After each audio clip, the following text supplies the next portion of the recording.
Top 10 Infamous Murder Houses. There have been some of the most notorious murderers in the world who have lived in totally regular homes and committed their crimes there. Even the most innocent-looking home can be hiding a monster. This includes mansions that cost millions of dollars, cottages that are charming in the craftsman style, respectable apartments, and residences in the suburbs that are quiet and peaceful. Let's have a look.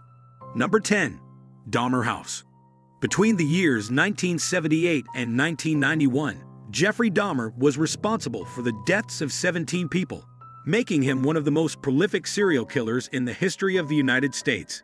The flat that Jeffrey Dahmer stayed in and where he claimed most of his victims has been out of existence for a very long time. It was demolished not long after the news of his murders became public. However, the house in which he murdered his first victim is still standing to this day.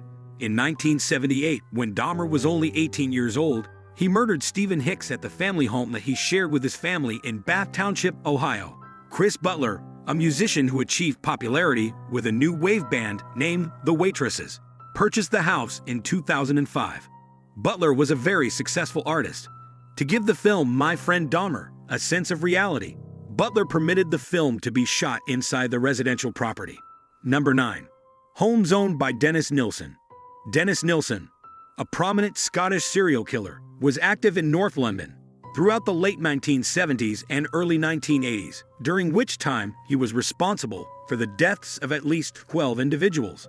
Nilsen would entice young men to visit his 2 residences in London, where he would then suffocate them and dispose of their severed bodies. This pair of homes has not been destroyed in any way.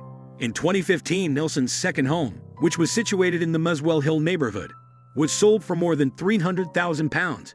Despite a warning in the advertising that asked potential purchasers to research the property, his first house, which was located in the Cricklewood neighborhood of London, was sold for a price of £500,000 around 1 year later. The owners of the Cricklewood residence assert that they investigated the matter, but that the history of the house does not disturb them. Number 8. Home of John Bennett Ramsey. A child beauty queen named John Bennett Ramsey passed away, and her passing was one of the most significant news events of the 1990s. John Ramsey, Ramsey's father, discovered his daughter's body in the basement of the family house in December of 1996. She had been battered and strangled to death before her death.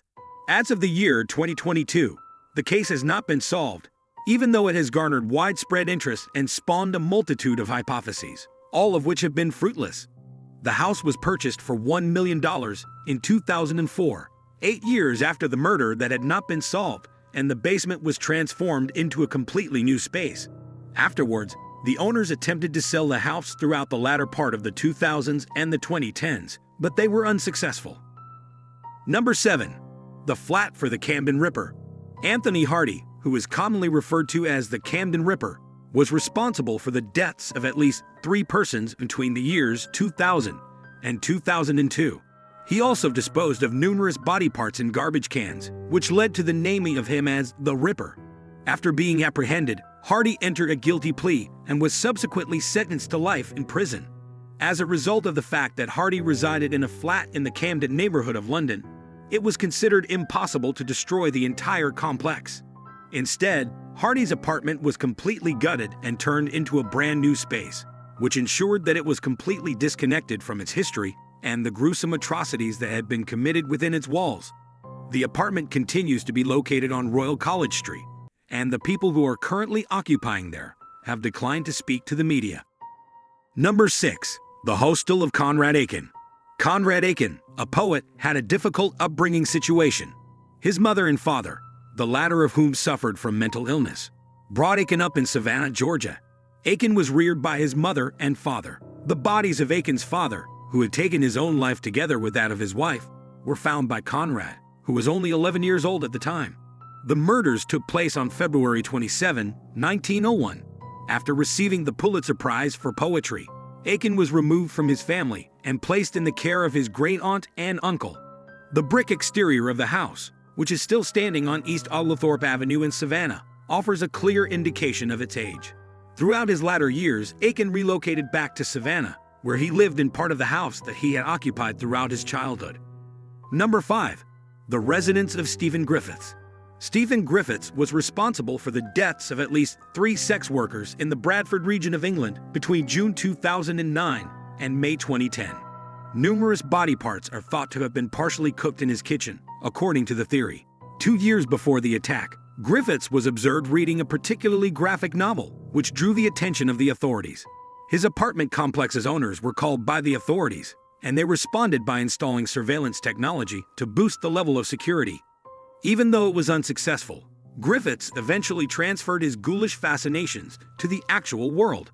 In the aftermath of Griffiths' conviction, his apartment was ultimately renovated, and it was rented out for a monthly price of £360. The kitchen and bathroom were both entirely remodeled. Number 4. Herb Baumeister. A successful entrepreneur, Herb Baumeister was the proprietor of a couple of thrift stores in the Indianapolis area. He is also accused of being a serial murderer, and it is thought that he has taken the lives of at least 11 people. At the beginning of the 1990s, Baumeister became the subject of suspicion for the fatalities. Over time, his wife eventually left him due to his erratic behavior, and she permitted the police to examine their farm. During the search, the authorities found 11 males buried on the property. It was not possible to officially connect these deaths to Baumeister because he took his own life before they occurred. The name of the site is Fox Hollow Farm, and the Tudor home that belonged to Baumeister is also still there. The house has been said to be haunted by several subsequent owners numerous times. A couple that bought the property in the early 2000s for a little less than $1 million is the current owner of the property as of the year 2019. Number 3. The Shooting House in Edmonton. Thu Lam, who was 53 years old at the time, entered a residence in the Clarendon district of Edmonton, Alberta, Canada on December 29, 2014, and used his gun to shoot 7 individuals inside. It was his wife and his in-laws, along with the majority of his relatives, who were present. After that shooting, Lam went to another district in the south part of the city and murdered another woman. He did this after he had already killed the first woman. The spree shooting resulted in the deaths of all 8 victims. The first house, which had 7 victims, was put up for sale 8 months after the massacre took place. It was placed for sale, as is, for the price of $360,000. The house was purchased, and as of the year 2022, it is still structurally intact. Number 2. Kreischer House. The Kreischer House was a present from Balthasar Kreischer to his son, Edward, from the time it was constructed in the latter half of the 19th century. The mansion, which can be found on Staten Island in New York, is recognized for its exceptionally beautiful architecture and is listed on the National Register of Historic Places in the United States. Having said that, it also has a mysterious history because Edward committed suicide in 1894. It is claimed that he continues to haunt the home. One story that took place in April of 2005 is much more unsettling than the others. The custodian of the estate, Joseph Young, was a member of the mafia and was responsible for the murder of a man who was found on and near the property. The body of the man was burned in the furnace of the house after he had been found dead in a pond that was located nearby. Number 1. The house owned by Amityville. Even though it is a highly well-known story that has captivated the imaginations of millions of people, the Amityville horror has been the subject of controversy for a very long time regarding its veracity or lack thereof. But there is one thing that cannot be refuted. The house was the location of a brutal murder that took place there. During the wee hours of the morning on November 13, 1974, Ronald DeFeo Jr. opened fire on his entire family located within the Amityville residence, resulting in their deaths. DeFeo was sentenced to life in prison for his role in the deaths of 6 persons. In addition to being a well-known tourist destination on Long Island, the mansion has been preserved without damage. Other owners, on the other hand, have not reported any instances of paranormal activity, and the house was most recently sold in 2017 for slightly more than $600,000. Did you like it? Tell us what you think of the video in the comments section.